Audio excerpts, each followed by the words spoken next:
Shalom saudara-saudara yang dikasihi Tuhan Yesus Kristus. Hari ini kita akan menjawab pertanyaan mengenai di manakah ayat-ayat yang menyebutkan Yesus sebagai Tuhan. Saudara yang dikasihi Tuhan, ada banyak ayat yang menyebutkan Yesus sebagai Tuhan dan Allah, baik secara eksplisit dan juga implisit. Kita perlu mengerti bahwa Yesus bukanlah manusia saja, tapi Dia juga adalah Allah. Kalau Yesus bukan Tuhan, maka Dia tidak layak untuk menebus dosa-dosa manusia. Karena sebagai manusia biasa, Ia pasti berdosa. Sebaliknya, kalau Yesus bukan manusia, maka Ia juga tidak layak untuk menebus dosa manusia. Sebab dosa manusia harus ditebus oleh seorang manusia yang tidak berdosa.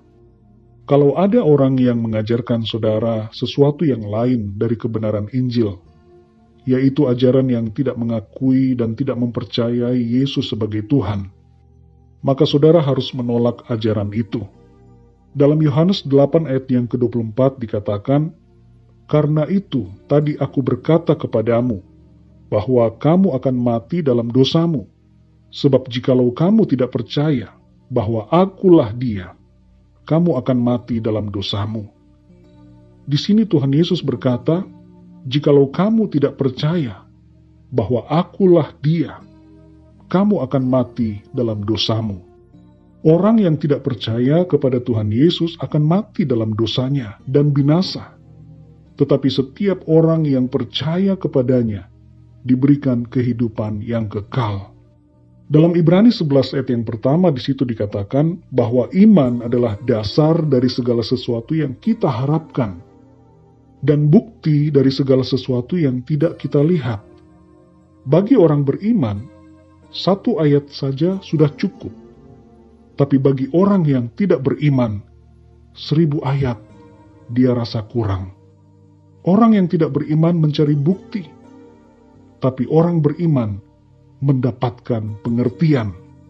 Orang yang tidak beriman mencari tanda, tapi orang yang beriman hatinya percaya. Berikut ini adalah beberapa ayat yang menyebutkan tentang Yesus sebagai Tuhan. Yang pertama, Yesaya 9 ayat yang ke-5, atau dalam terjemahan yang lain dituliskan dalam ayat yang ke-6. Tertulis demikian, "Sebab seorang anak telah lahir untuk kita, seorang putra telah diberikan untuk kita, lambang pemerintahan ada di atas bahunya, dan namanya disebutkan orang, Penasihat Ajaib, Allah yang perkasa, Bapa yang kekal, Raja damai." Dari nubuatan Nabi Yesaya ini, sudah disebutkan bahwa Mesias itu akan disebut sebagai Allah yang perkasa dan Bapa yang kekal. Dua predikat ini dengan jelas menunjukkan bahwa Mesias atau Kristus adalah Allah sendiri, pencipta langit dan bumi ini. Allah yang maha transenden itu mau menjadi manusia. Yang kedua, saudara, Yohanes 10 ayat 33. Tertulis demikian, jawab orang-orang Yahudi itu, "Bukan karena suatu pekerjaan baik, maka kami mau melempari engkau, melainkan karena engkau menghujat Allah, dan karena engkau, sekalipun hanya seorang manusia saja, menyamakan dirimu dengan Allah." Saudara yang dikasihi Tuhan, Tuhan Yesus berulang kali mengucapkan pernyataan-pernyataan bahwa dirinya adalah Allah. Dan hal ini dimengerti oleh imam-imam, orang-orang Farisi, dan ahli-ahli Taurat, serta semua orang yang mendengarkannya pada waktu itu. Dan karena itulah, mereka mau melempari Yesus dengan batu, merajamnya, sebab mereka menganggap bahwa Yesus telah menghujat Allah, karena menyebut dirinya sebagai Allah. Ayat yang berikutnya, Yohanes 13 ayat yang ke-13. Di sini Tuhan Yesus berkata, "Kamu menyebut aku guru dan Tuhan, dan katamu itu tepat, sebab memang akulah guru dan Tuhan." Saudara yang dikasihi Tuhan, dalam bahasa Yunaninya, ayat ini, kata Tuhan disebutkan dengan kurios. Kurios itu memang bisa berarti tuan atau Tuhan. Tapi dalam konteks ayat ini, Kurios yang dimaksudkan adalah Tuhan, pencipta langit dan bumi, Elohim atau Yahweh. Ayat yang berikutnya, Yohanes 1 ayat 1 dan 14. Pada mulanya adalah firman. Firman itu bersama-sama dengan Allah, dan firman itu adalah Allah. Firman itu telah menjadi manusia dan diam di antara kita. Dan kita telah melihat kemuliaannya, yaitu kemuliaan yang diberikan kepadanya sebagai anak tunggal Bapa, penuh kasih karunia dan kebenaran.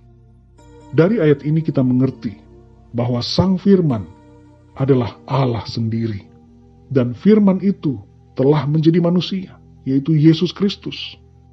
Jadi Yesus Kristus dalam ayat ini disebutkan adalah Sang Firman, yaitu Allah sendiri.